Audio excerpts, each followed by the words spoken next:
காஞ்சிபுரம் வரதராஜா பெருமாள் கோவிலில் நடைபெற்று வரும் வைகாசி பிரம்மோற்சவத்தை முன்னிட்டு திருப்பதி தேவஸ்தானம் சார்பில் பட்டு வஸ்திரங்கள், பட்டு சேலைகள் மற்றும் சீர்வரிசை பொருட்கள் ஊர்வலமாக கொண்டு வரப்பட்டு பெருமாளுக்கு சமர்ப்பிக்கப்பட்டன.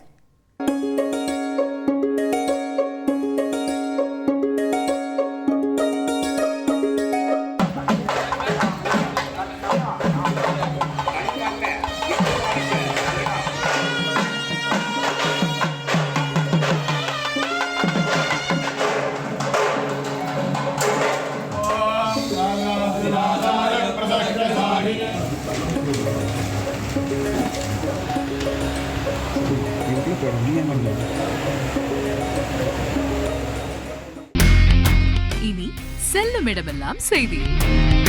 தந்தி டிவியின் வாட்ஸ்அப் சேனலை ஃபாலோ பண்ணினா செல்லருக்கும் இடமெல்லாம் செய்தி. இதோ QR கோட் இப்பவே ஸ்கேன் பண்ணுங்க, ஃபாலோ பண்ணுங்க.